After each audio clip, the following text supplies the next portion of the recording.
Hello and welcome to the Fawley site on behalf of ExxonMobil and our contractor companies.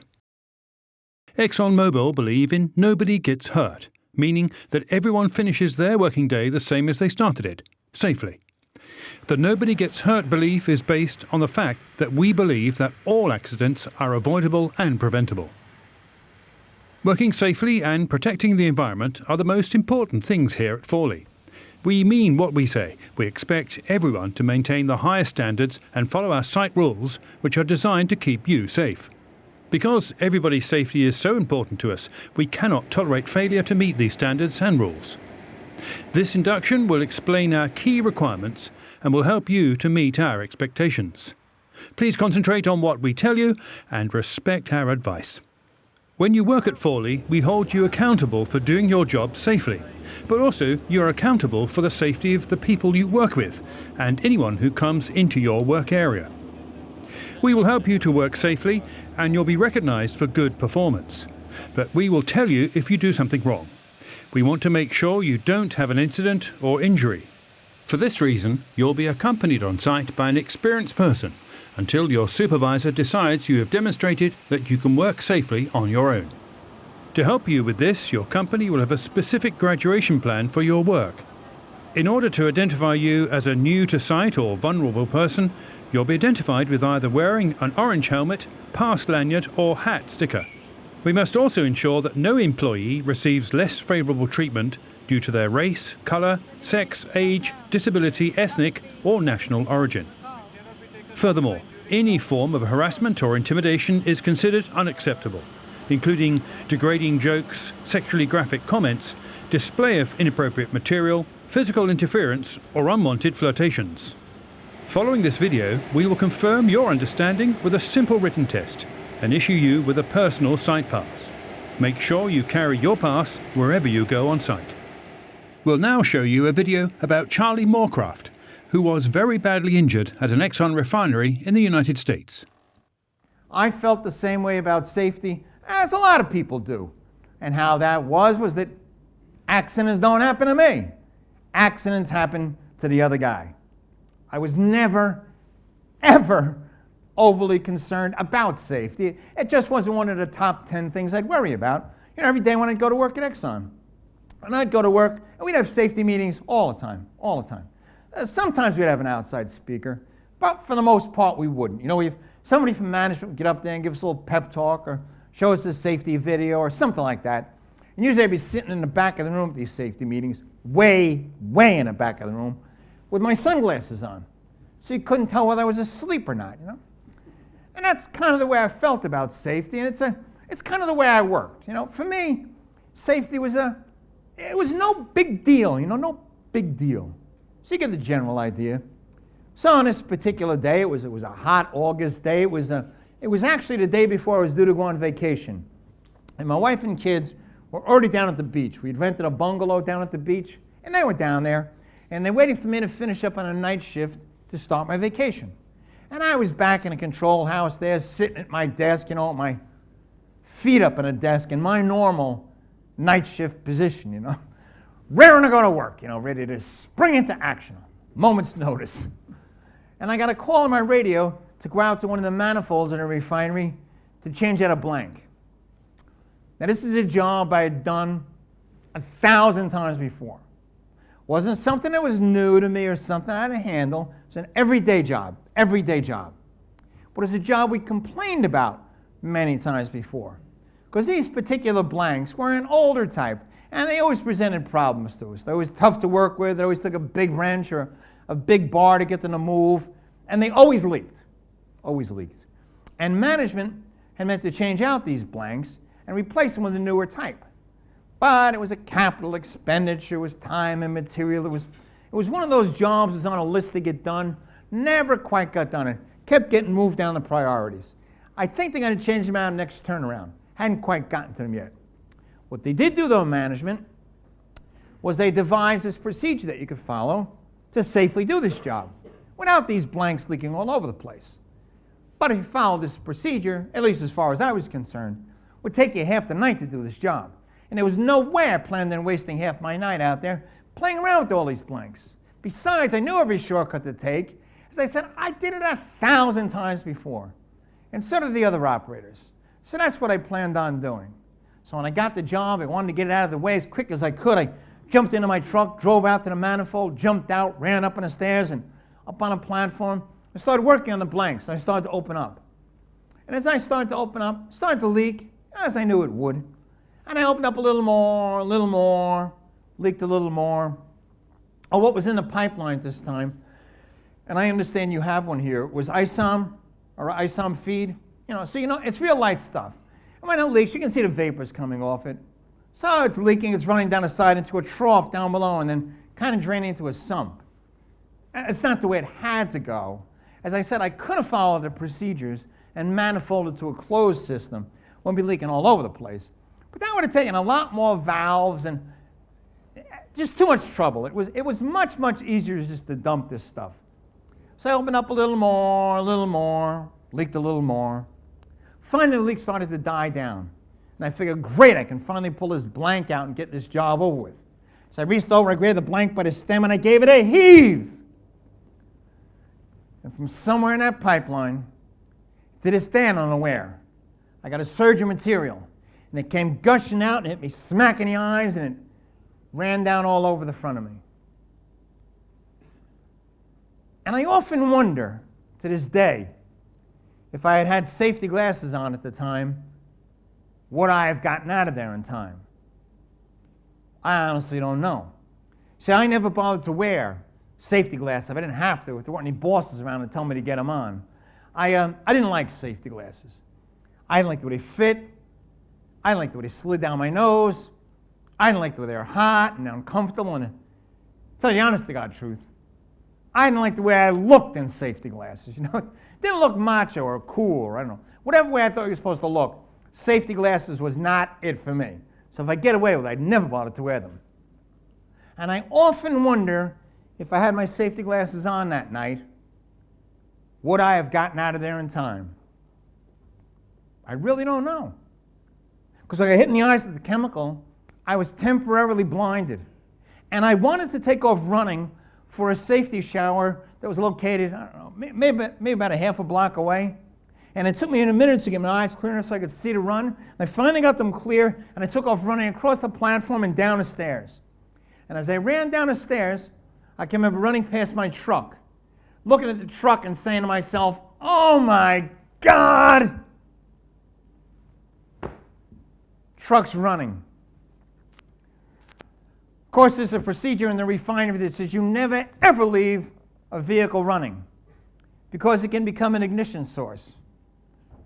But that's another procedure I never quite followed. I was always jumping in and out of the truck here and there to do a quick job. And as I ran past the truck, I could see it coming. I could actually feel it coming. I saw the vapors drifting over to the truck. Saw them hit the truck. I saw the truck blow, the whole area blow, and I blew with it. And I just one great big ball of flames from head to toe. And you would think you'd lose consciousness when something like that happens. But you don't at all. I can remember thinking as clearly then as I'm thinking right now. I remember debating about what I should do. Should I drop and roll on the ground and try to suffocate the flames? But I knew that wouldn't work because I was covered with this chemical. It was all rocks in the air. It wasn't like it was dirt. And I just knew that I wasn't going to do it. And I can remember thinking and debating, am I going to make it to that safety shower? Should I keep on running? Or should I just stop and die where I am? But I kept on running. And finally, out of the corner of my eye, underneath the pipe racks that ran along the roadway, I can remember seeing this puddle. Looking at the puddle and saying to myself, boy, I hope that's water. And not more ISOM feed. I took a flying dive when I landed in it, and thank God it was water. I was able to roll around and put myself out. Next thing was I jumped up and reached for my radio to put in an emergency call, but my radio was gone. It was blown off, along with a lot of my clothing. Next thing I did was I started to run around and try to control this fire. I wasn't in any pain this time, any pain at all. I guess you're in shock. And your training takes over, and I started to run around and shut valves and turn on fire equipment and do whatever I could do just to contain this thing. And it seemed like it took forever for the emergency squad and the rescue guys and the fire department to get to me. And I guess it did take longer than normal because they literally had to fight their way through the flames. And the first guy that could run through the flames was a real good friend of mine. Still is a good friend of mine. His name is Jose Veloso. He's an operator back there at Exxon. And Jose came running through, and he came running up to me, took one look at me, and he said, Charlie, get in the ambulance, get in the ambulance. I'm saying, no, Jose, close this valve over here, shut this over there. And he's looking at me like I'm totally nuts, He's saying, no, Charlie, just get in an ambulance. So finally brought it to the stretcher, and they kind of forced me down onto it, face first like that, and he picked it up, and they slid it into the ambulance. And the EMT person aboard the ambulance that night was also a real good friend of mine. Her name was Sue. And Sue was a real professional. And when they slid me into the ambulance, I can remember looking up at Sue. And she was all upset, and she had tears in her eyes. And that wasn't like Sue. It wasn't like her at all.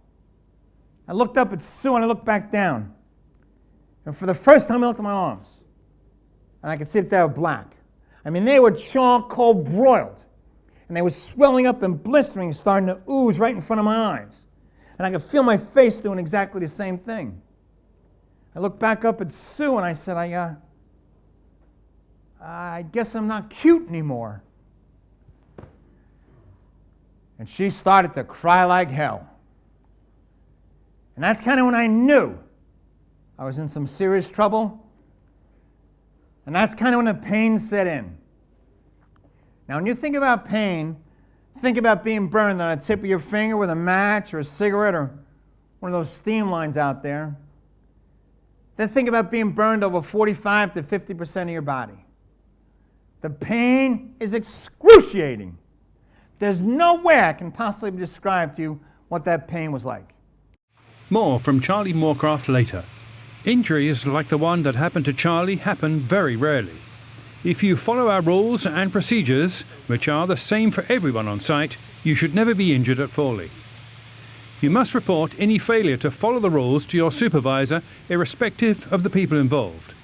The circumstances surrounding the rules breach will be investigated to establish the root cause and to put in place a solution that prevents reoccurrence. If an individual has willfully ignored an important site rule which they were fully aware of, then it's likely that disciplinary action will be taken. As part of this induction, you'll all be given a copy of the Fawley Site Induction Handbook. This is to remind you of the most important requirements and the location of safety facilities throughout the site. Carry this book with you at all times for your reference. In the area of safety, the most important rules are referred to as life-saving rules. We fully acknowledge these 4 rules may go further than other places you may have worked at, but we make no apology for this. As new to site people, you're expected to understand and follow these without question. You must adhere to these 100% of the time.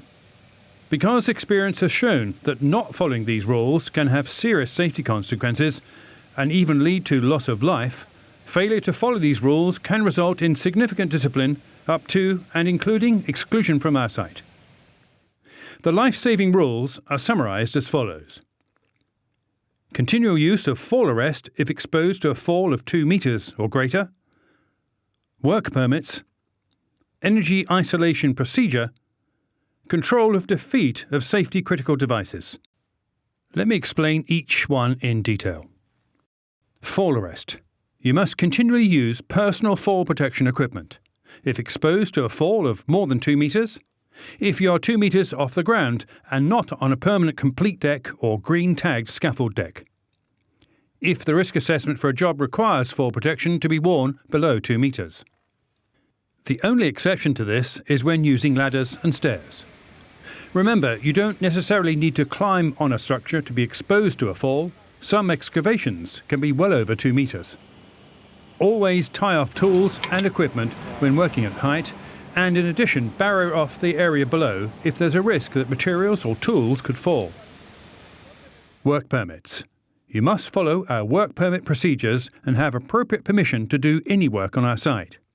In order to sign and request permits, you must be trained. When a work permit is required, it must be in place before work commences. It should be filled in correctly with no blank boxes, and all permit conditions must be understood and complied with. The permit will tell you the type and location of the work and any additional requirements, such as special protective equipment. Energy isolation. You must follow our energy isolation procedures, including the use of personal padlocks where required. Before conducting equipment maintenance, all sources of hazardous energy must be isolated and controlled. Hazardous energy control devices, such as lockout, tagout, must not be tampered with or removed without the appropriate authorization. In addition, process equipment must not be opened or worked on until it has been properly drained, depressurized, isolated, and de-energized, unless necessary steps have been put in place and the correct authority has been obtained. Safety critical devices and equipment must not be interfered with, removed, or bypassed without the correct authorization and mitigation in place. Remember, these systems are designed to protect workers from dangerous situations occurring on the site or on equipment. Let me repeat, because experience has shown that not following these life-saving rules can have serious safety consequences and even lead to loss of life. Failure to follow these rules can result in significant discipline up to and including exclusion from our site. There are other key site rules you need to follow. Failure to follow them could also lead to your exclusion from the site. Do not possess or consume alcoholic beverages, prohibited drugs or other intoxicants, or be under their influence whilst on site, and do not bring these substances onto site. You must comply with your company's alcohol and drugs policy. If your company suspects you've not complied with this policy, or you're involved in an incident on the site, you'll be required to undergo an alcohol and drugs test. The site limit for alcohol in a blood sample is half the legal limit for driving on the public road. Do not smoke other than in designated smoking shelters identified by smoking permitted signs. Vapor cigarettes, or e-cigarettes as they're known, are not permitted anywhere on the site. Do not bring firearms, unauthorized explosives or weapons on site. Do not indulge in horseplay, fighting or malicious damage. You will face disciplinary proceedings if you do. Do not bring matches or lighters for smoking into the site. There are lighters in the designated smoking shelters. Always carry your personal site pass with you. You'll need it to enter and exit the site. Do not let anyone else into a restricted part of the site or let them use your pass to gain access to the site. Passes are individually awarded after the induction and are not transferable. Please cooperate with security if they ask to search your vehicle. To drive on site, you must have a current driving license for the class of vehicle you're driving and be authorized to do so. Our site is large and we require you to drive with care and attention. You're required to report any road traffic incident and always drive defensively. Always wear your seatbelt and always drive with dipped headlights. You must have the correct site vehicle pass to take your vehicle into areas of the site. Passes are colour-coded: red for restricted process areas, yellow for controlled areas, white site commuting passes, and green for gate link driving. Car park passes are also required for using the off-site and on-site parking areas.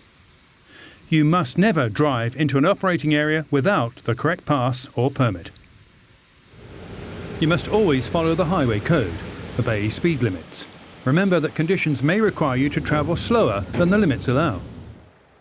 Reverse park wherever practical and never leave your engine running whilst unattended. There have been a number of road traffic incidents on site, and as such the challenge is for us all to maintain the highest standards when driving. Always shut off your engine or machinery if the plant gas alarm sounds in your location. Never use mobile phones, radios or other electronic devices whilst driving in refinery areas. Do not use mobile phones at all, except within designated areas of site buildings. The wearing of light eye protection in all areas of the site is mandatory. This applies anywhere inside the fence line, including non-operational areas, for example car parks. If you cycle, you must wear bright clothing and ensure your cycle is in a roadworthy condition. You must display front and rear lights in conditions of darkness or poor visibility. It is mandatory to wear a cycling helmet or safety helmet with a chin strap when cycling on site. This includes when riding a bicycle for work use. We encourage you to carry out your safe performance self-assessment prior to cycling on site. Always respect barriers and road signs, whether you're a driver, motorcyclist, cyclist or pedestrian. Remember, at Fawley, stop really means stop, so fully stop at road junctions and crossings where there's a stop sign and continuous line on the junction. The minimum personal protective equipment in operating areas are flame retardant anti-static overalls or coveralls, safety boots, a belt for extra safety and monitoring equipment if required, safety spectacles, a safety helmet, extra eye protection goggles if required, and gloves. Goggles must be carried at all times when on the site as an upgrade to glasses if conditions dictate, for example high winds or dusty conditions. In most areas you'll also require an H2S monitor and escape respirator. You must sign in and out or use your swipe card for this purpose when entering and leaving operating blocks. These registers will be checked to make sure you are safe in the event of an emergency. You must wear a minimum of single hearing protection in all plant operating areas and other areas where indicated by signs where noise exceeds 85 decibels, and that is earplugs or earmuffs. For noise exceeding 95 decibels, where indicated by signs and the noise maps in permit offices, you must wear double hearing protection, that is earplugs and earmuffs. When you finish with your earplugs, they are to be disposed of in the appropriate waste container, not on the ground. A red line indicates an area where corrosive caustic or acid substances are present. If you enter that area, even if only passing through, you must wear goggles and appropriate chemical-resistant gloves or gauntlets. Asbestos is present in many operating areas in the form of insulation, gaskets, cladding and tape.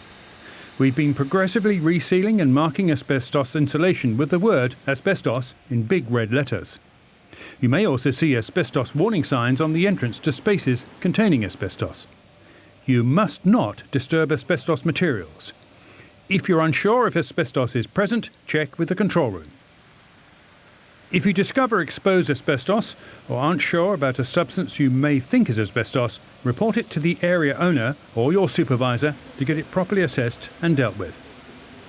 There are many hazardous and toxic substances on the Fawley site process units. You must follow your company COSH assessments and procedures and the requirements of your permit to work to minimise the risks of exposure to these substances. If you need to wear respiratory protective equipment, you must be trained to use it and you must undergo a fit test to ensure that it seals against your face.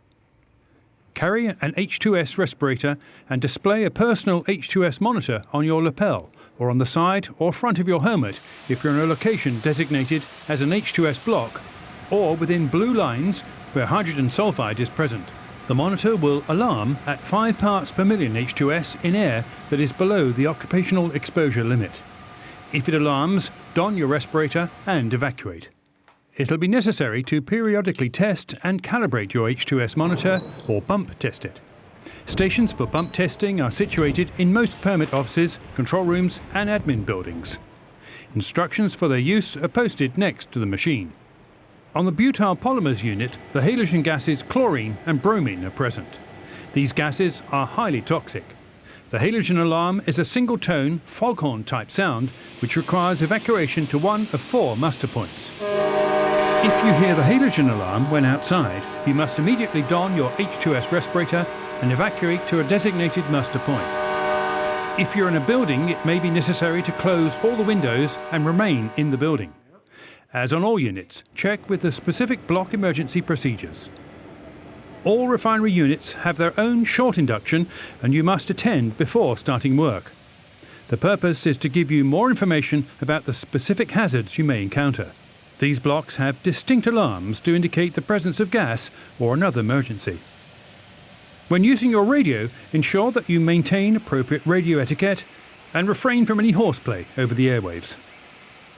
The Fawley site is subject to the Control of Major Accident Hazards Regulations, commonly referred to as COMAR regs. As required by these regulations, we have prepared updated safety reports detailing the measures we take to prevent and control accidents of all kinds. If a major incident occurs, a special coma alarm will be sounded if there's a danger to the public. It has a distinctive sound like this.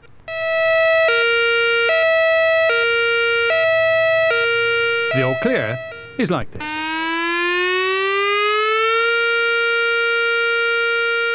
The individual blocks all have their own distinctive alarms. Ensure that you familiarise yourself with the particular alarm for the block on which you are working and the location of all the safety amenities such as emergency telephones and safety showers. In an emergency, it is essential that the emergency response is initiated immediately. This can be done by using the plant emergency telephones, by dialing 1 or 9 on the internal SLX phones, or by radio. Begin your message with the words urgent, urgent, urgent. If your personal H2S monitor alarm, the block alarm or coma alarm sounds, immediately stop work, use your respirator and go across wind as indicated by the block windsock to an evacuation assembly point. Remain at your assembly point until further instructions. Do not leave the muster point until the all clear message is given. You should expect to have a daily job start discussion with your supervisor or their nominated stand-in each day. You are to actively participate in this safety discussion as it is our expectation of you. Fawley uses the Loss Prevention System, or LPS. This system is being put in place in every ExxonMobil site worldwide because the sites that have it are seeing fewer incidents, not only in the area of safety but also environment, property damage and product quality. LPS is a behaviour-based system that is simple and logical. It values the knowledge and experience of craftspeople as the job experts, and as such has a strong bottom-up element. Everyone on Fawley site is LPS trained. To prevent injuries and incidents, every supervisor has been trained in the fundamentals of LPS. Supervisors and managers from ExxonMobil and contractors will visit you when you're working and discuss with you the precautions you have taken to prevent you or others getting hurt. They will help to coach you to recognise and consider all of the potential hazards and then put in place steps to ensure they don't lead to an incident or injury. We call this a touch. A key part of LPS is the Safe Performance Self-Assessment, or SPSA. This is a continuous mental risk assessment process, and you'll be trained in this by your company before going on site.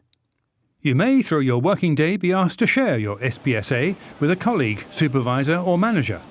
The touch is a key safety communication tool in the field or even offices. This is important because it's our best way of making sure that a safe system of work is understood and followed. If your work team is visited, please share your Safe Performance Self-Assessment during the touch and share any other job or safety-related information.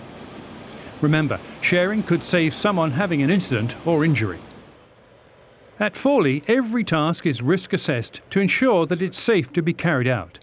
For higher risk or more complex tasks, there may be a task risk assessment written for the work. The task risk assessment uses a process to mitigate any risks to low before the work starts. The task risk assessment should be read and understood by all work team members. Changes can only be made after authorization by ExxonMobil engineers. You should remain focused during your task and consider any new hazards should they arise. If you cannot do your task safely for any reason or are unsure about any aspect, stop work and consult your supervisor or safety advisor. A clean and tidy work area is a strong barrier to avoid workplace accidents. We call this good housekeeping. In order for you to keep your work area clear, please store items neatly in rigid boxes or containers, not loose on platforms. When working at height, never store loose tools and materials where they can become dislodged. Tie off any tools with lanyards that you may be using, even from a low height. They can cause a serious injury if dropped. It is important to avoid tripping hazards through good housekeeping. Always correctly segregate and dispose of waste in one of the following correct waste containers: paper and cardboard, wood, metal, oily waste, including oil-contaminated gloves, other general waste. For all tasks you are participating in, understanding for the environment is to be considered during both planning and execution. and as such, appropriate solutions are to be put in place to protect the environment at all times. Should things go wrong and you are hurt, no matter how minor the injury, you must report it to your supervisor and go to the Site First Aid Centre on Block 3 outside the Central Maintenance Building. This will ensure that you obtain prompt assessment and treatment. You should also report any near losses to your supervisor and together fill out a simple form which will enable the root cause to be identified and appropriate matching solutions put in place to prevent the near loss becoming a loss for the next person. We regard these as sharings for everyone and so that the whole site can benefit from your experience. If you're expected to work at the Fawley Marine Terminal, there are a number of additional controls in place for your safety and security. Because the Marine Terminal is like a ferry port or airport, by law we have to implement security measures to control access of people and goods. To access the Marine Terminal, you'll require additional security checks beyond those for the rest of the site and have a restricted access pass. Whilst the rules for working at the Marine Terminal are no different than anywhere else within the Fawley site, it does, however, have its own specific hazards and procedures which you'll need to adhere to. Particular care must be paid when using walkways, ladders and gangways, as they are slippery due to the nature of the marine environment. All lines at the Marine Terminal are live, containing either hydrocarbon or utility products such as steam and nitrogen. As parking is very limited at the Marine Terminal, you're required to check with the Marine Terminal Permit Coordinator prior to bringing a vehicle onto the terminal. When at the Marine Terminal, if you're working within 1 metre of the edge of the berth front, then you're required to wear a life jacket at all times. The Marine Terminal is located within an environmentally sensitive area designated as a Site of Specific Scientific Interest, SSSI. The information that you have just seen and heard will give you a good understanding of the priorities we place on safety, security, health and the environment. Remember, what happened to Charlie Moorcroft can happen here at Fawley. We welcome you to work at the Fawley site with a clear expectation that you will work safely at all times. In summary, we do not want you to be involved in an incident. We do not want you to be injured. We do not want you to injure anyone else, and we want you to go home safely. If there's any aspect of this induction or the site rules that you don't understand or require more clarification on, please talk to your supervisor. Thank you for listening and keeping our site safe.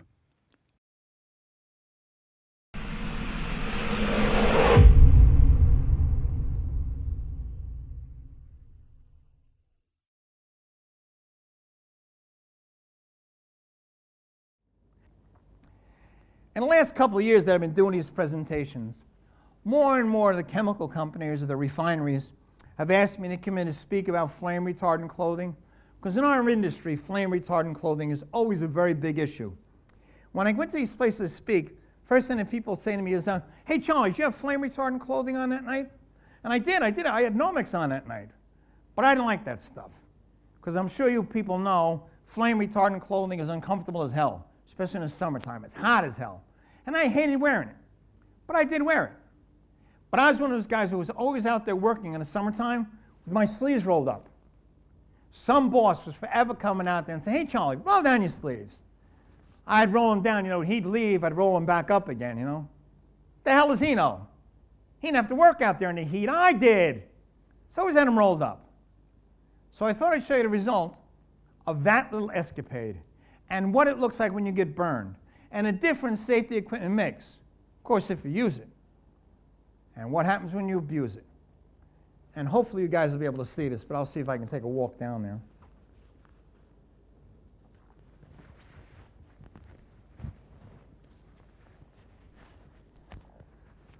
Can you guys in the front all see the scars here? You guys can see it, right? Can you see the exact line where the scars end and where I have my sleeves rolled up? I don't know if you guys can see that back there. I just want to make sure.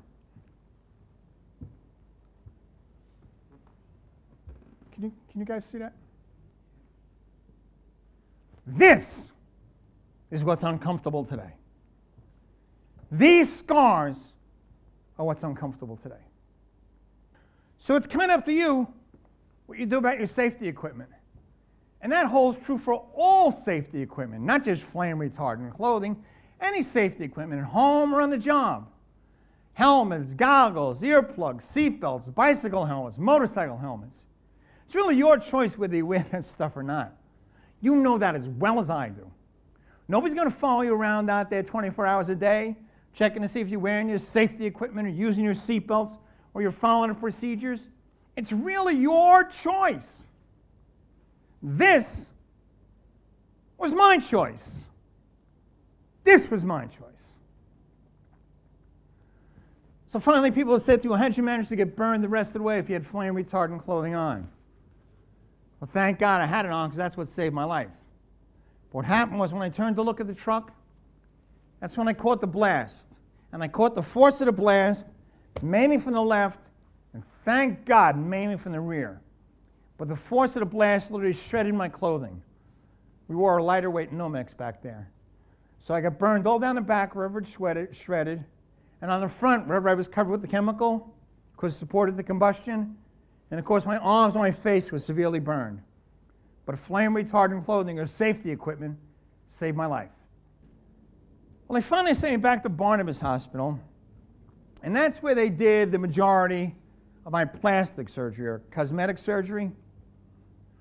What you see here is some, I don't know, somebody asked me this earlier, 20 and 30 operations later, believe me, I lost track a long, long time ago. This is all new. This is totally rebuilt. I'm about best plastic surgeons in the world. This is a new eye. I can see on my eye, but everything underneath here was all blown away, including my cheek. My ear is rebuilt. My nose is rebuilt. My mouth was extensively rebuilt. Because I was running the flames, I was trying to hold my breath so I didn't suck them in and destroy my lungs. I couldn't do it. I finally took a breath and I totally wiped out my mouth. I've had more operations than most of the women in Hollywood. But this is what I look like today, Then finally one day the doctors came into the hospital, said they will finally let me in the hospital for the first time in between operations. My brother was getting married and asked me to be in a wedding party. They got me out to go to that wedding. You ought to see those wedding pictures. Because before I leave the hospital, they told me about this suit that I had to wear. It's called a Job suit. It's spelled Jobst. And it's a suit that goes literally from head to toe, including a mask for your face. And not one of those sexy masks like the Phantom of the Opera wears, his ugly mask. I actually brought it with me to show you. I don't know if anybody here has ever seen a burn victim before or one of these masks.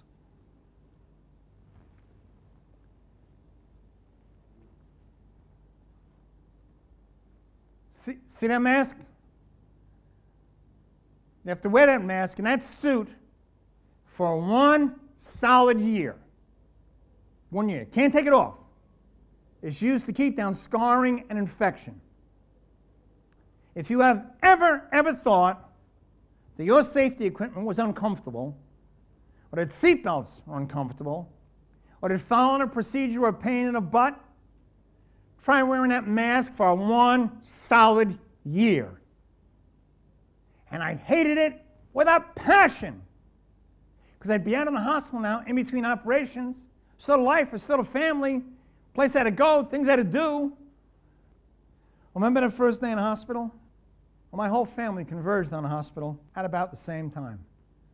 I was blessed. I was truly blessed with wonderful, wonderful parents. And my mother was the most wonderful lady to ever walk the face of this earth. And she's the first one to get there. Came running to the hospital, took one look at me. She said, "Oh, thank God! That's not my son." My own mother didn't recognize me. Then she spent years crying herself to sleep at night, worrying about me. My father was also an incredible guy. Matter of fact, he worked for an oil refinery himself. And when he came in to see me, I was dying. And believe me, I wanted to die. I had thoroughly given up on life. I quit. I outright quit. And he knew that, he knew that. He came walking in, he took one look at me and he said, "Hang in there! Hang in there! Son, I know you can make it." And damn, I wanted to make it then. Because I wanted that man to be proud of me. And I didn't get to see my father again for some time after that. And they told me my father could not come in to see me because he had a cold and they were concerned about the germs. And I bought that. I bought that for the longest time. But actually what happened was my father walked out of hospital, had a heart attack right in their parking lot. Followed that with a stroke. And he was never the same again. And he died soon after that.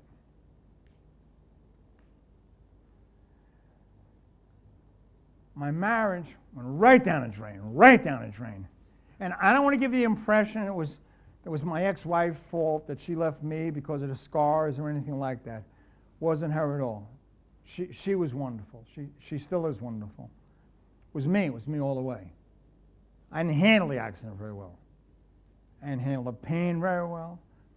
I didn't handle any of it very well. But in my defense, I'm not sure there's a way to handle it. I did the best I could. But I made an awful lot of mistakes.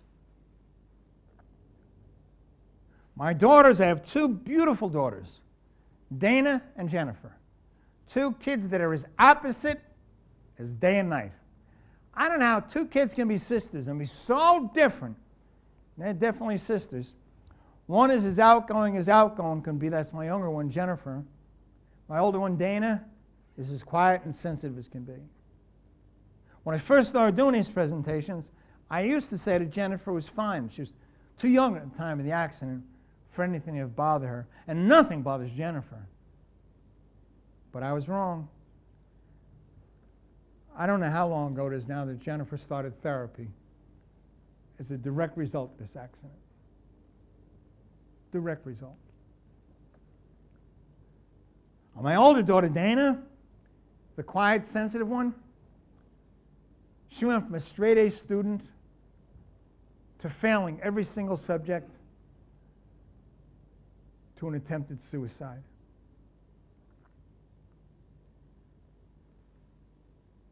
Everything I had, I lost. In one split second. 1 second it was there, the next it was gone. Just like that. Just like that. And for what? For what?